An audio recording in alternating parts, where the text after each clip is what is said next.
From our Toronto studios, this is the Muslim News on Muslim Network TV. Assalamu alaikum. I'm Aishah Ashraf. Our top story tonight.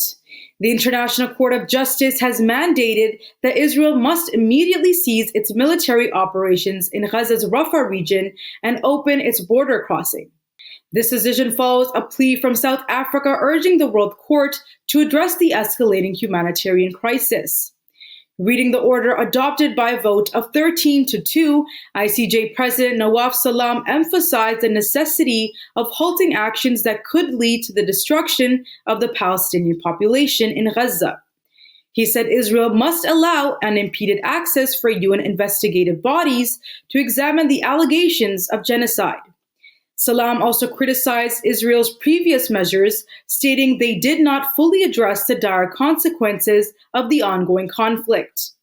The court described the humanitarian situation in Gaza as disastrous, noting the insufficiency of Israel's evacuation efforts and security measures for civilians.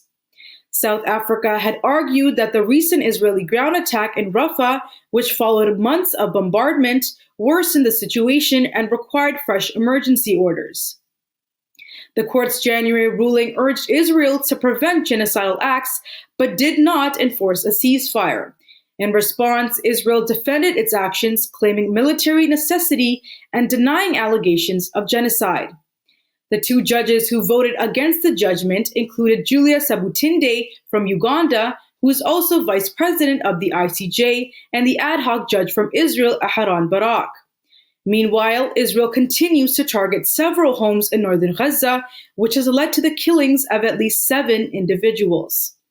Israel has also announced denying Palestinians access to the Spanish consulate in Jerusalem following Spain, Ireland, and Norway's recognition of a Palestinian state. CIA Director William Burns is set to meet with Mossad and Qatari officials in Europe to discuss the release of prisoners and a ceasefire. Since October 7, Israeli attacks have killed 35,800 Palestinians and injured over 80,011 others. Israel had been accused of genocide at the International Court of Justice. In January, it ordered the country to prevent acts of genocide and ensure humanitarian aid reaches Gaza's civilians. Students and union workers have set up a second Free-Palestine peace camp at UCLA. This followed a police raid of the first peaceful sit-in. Free-Palestine protesters staged a sit-in inside Dodd Hall, which dispersed without police intervention. Protesters had left the camp and moved toward Murphy Hall, joined by approximately 300 others, including members of Faculty for Justice in Palestine. Last week, the United Auto Workers Local 4811, which represents 48,000 academic workers across the University of California's 10 campuses, authorized a strike. This followed the arrest of Free Palestine demonstrators, including union members at various universities.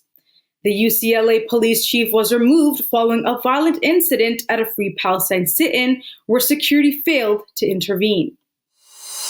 In yesterday's graduation ceremony at Harvard University, student speaker Shruti Kumar condemned the institution for punishing fellow students involved in Free Palestine activism.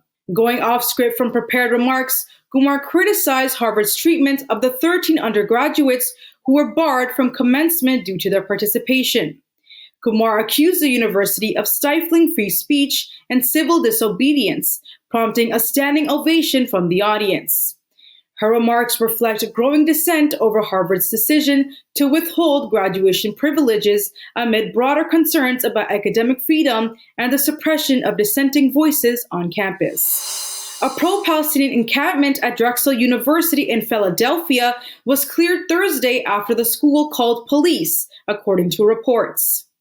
News outlets, including NBC Philadelphia, citing police sources, said protesters packed up their belongings and left the encampment after a warning by police.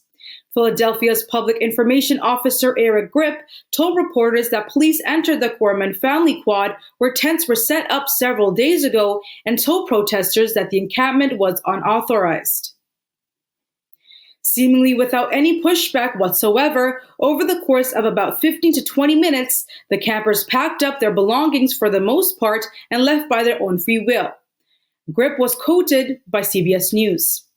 The encampment was set up on May 18 with students demanding the school divest from Israel and support a ceasefire in Gaza. It prompted the university to move to virtual classes early in the week. Drexel's administrators repeatedly called for the encampment to disband, citing disruptions to normal university operations and concerns about the conduct of some participants. The university had announced it would return to normal operations on Thursday.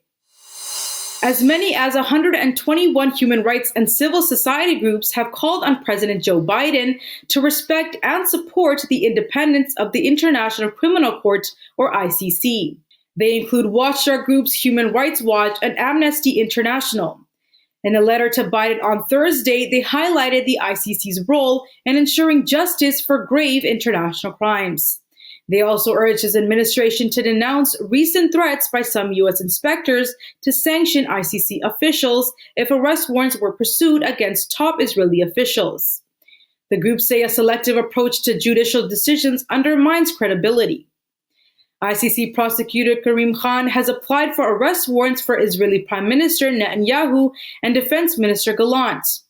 The request also included Hamas leaders Ismail Haniyeh, Yahya Sinwar, and Mohammed Diab Ibrahim al-Masri, also known as Mohammed Daif. In a contentious move, Republican House Speaker Mike Johnson has announced that Israeli Prime Minister Benjamin Netanyahu will address a joint session of Congress.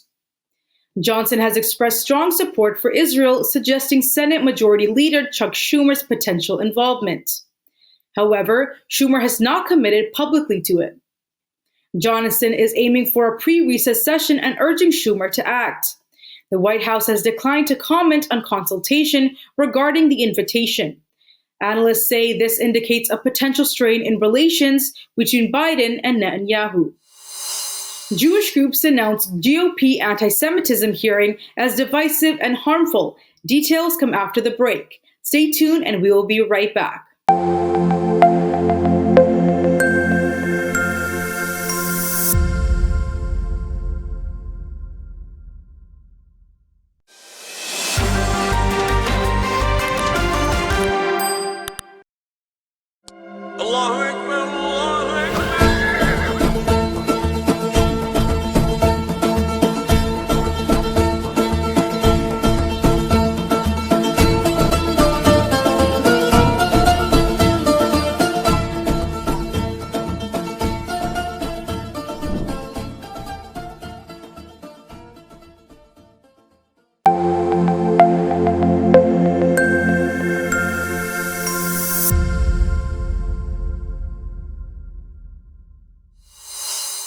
Welcome back. Jewish organizations and students are condemning recent GOP-led hearings on anti-Semitism in higher education as divisive and dangerous. Amid ongoing clashes over Israel's war on Gaza, critics argue the hearings aim to silence activism for Palestinian rights under the guise of campus safety. Beth Miller from Jewish Voice for Peace Action accuses MAGA Republicans of merging censorship efforts with broader culture war agendas. The GOP-controlled House Committee on Ways and Means held a hearing on anti-Semitism and colleges in November. The House Committee on Education and the Workforce Chair Virginia Fox, a North Carolina Republican, also hosted 3 meetings on the issue. The latest hearing featured testimony from Gene Block, Chancellor of UCLA, Jonathan Holloway, President of Rutgers University, Michael Schill, President of Northwestern University, and Frederick M. Lawrence, Secretary and CEO of the Phi Beta Kappa Society. Meanwhile, Jewish students and faculty across the U.S. have faced repercussions, including arrests and academic penalties for protesting what they say are genocidal actions in Gaza. Former President Donald Trump has removed a video that suggested the U.S. would see a unified Reich if he wins the presidential election in November. Reich is a German word meaning realm or empire that was made infamous by Adolf Hitler, who referred to his Nazi state as a Third Reich. The video was posted on his social media website, Truth Social, and prompted widespread backlash on social media. It features a series of faux newspaper clippings from the hypothetical day after Trump wins re-election. President Joe Biden's re-election campaign quickly responded, saying in an email to supporters that Trump is echoing Nazi Germany. It also blamed Trump for projecting himself as a dictator. Arab American leaders in Michigan gave efforts to rally support for Donald Trump's presidential campaign the cold shoulder. Former Trump administration official Rick Grenell's attempts were met with skepticism and dissatisfaction by 40 leaders in Troy, Michigan. During the private meetings, his remarks, which included echoing Jared Kushner's controversial comments on Gaza, failed to resonate with the audience. In March, Kushner said Israel should remove Palestinians from Gaza, which he described as valuable waterfront property. Attendees expressed disappointment with Grenell's seeming lack of empathy for Palestinian issues and his focus on Trump's achievements rather than addressing community concerns. Despite Grenell's promise to reject a Muslim ban, attendees remained unconvinced. They outlined 3 conditions for potential support: ending Israel's aggression, support for UN humanitarian aid, and adherence to Leahy laws on human rights. The Leahy laws are U.S. human rights laws that prohibit the State Department, the Department of Defense, from providing military assistance to foreign security force units that violate human rights with impunity. Senator Bernie Sanders and Congresswoman Ilhan Omar have reintroduced the End Polluter Welfare Act in a bid to end what they call absurd corporate welfare for fossil fuel giants. The bill aims to eliminate the estimated $17 billion annual direct federal subsidies to fossil fuel companies. It will potentially save taxpayers up to $170 billion over the next decade. Sanders and Omar highlighted the industry's immense profits, totaling $2.4 trillion over 3 decades, as well as the moral obligation to halt taxpayer support for industries exacerbating climate change. The proposed legislation aligns with President Joe Biden's goal of removing tax preferences for fossil fuels, intending to redirect funds towards clean energy initiatives.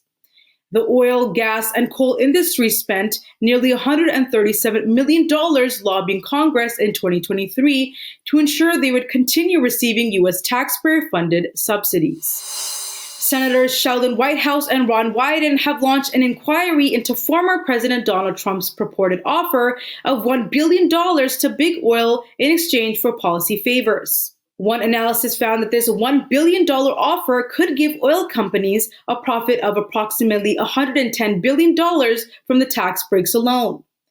Following reports of Trump's pledge to roll back climate policies for campaign funds, Senate committees are investigating the American Petroleum Institute and 8 oil giants.